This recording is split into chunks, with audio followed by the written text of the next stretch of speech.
Ladies and gentlemen, welcome to the Gear Closet. All right, so let's get into this. 2 questions today. Question 1 from Chris, and let's make sure I remember this correctly. Do you have any advice for people who feel like they aren't progressing?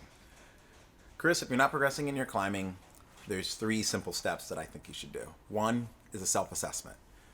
Looking back at your own climbing, and then maybe let's look in the last 2 to 3 months, kind of write down everything that you've been doing and see what has been slightly working and what slightly hasn't been. Now, you might have to look farther back. I highly recommend you keep a climbing journal. This will definitely help out with that.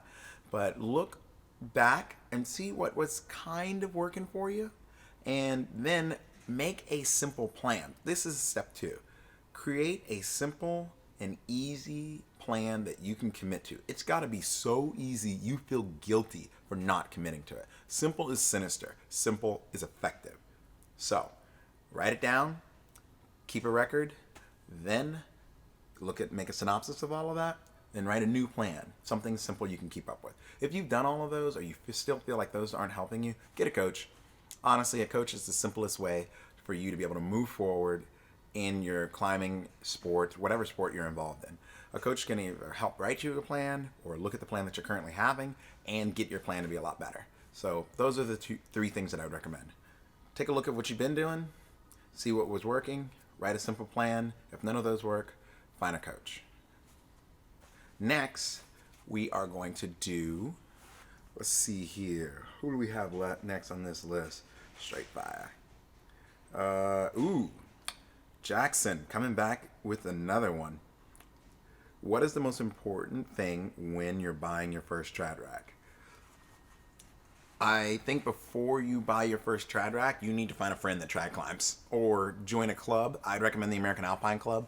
The North Texas chapter has a lot of outdoor trips. They have trad classes where they can teach you, but I would recommend finding someone or pairing up with a group so you can get some experience first, and then you'll be able to kind of have an idea of what you want to buy for your first trad rack. Another way to look at it is buy the local guidebook to your local crag that has trad climbing in it and look at what the range is. If you look at in the past videos I have, I think it's one of the first ones, how to pick trad gear for when you don't know what you're going to climb.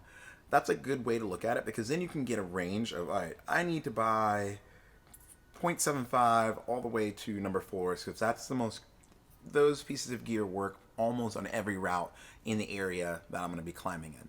And then a big rule that I like to follow is know that your fist jamming size and buy 1 or 2 pieces extra of that.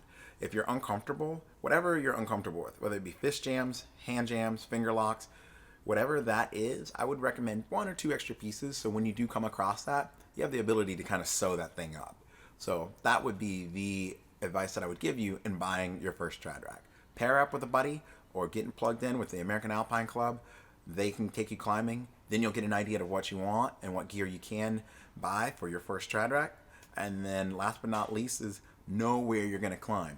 Get a guidebook so you can kind of figure out that range, and that will help you not just blow a ton of money all at once. That would be my advice to you.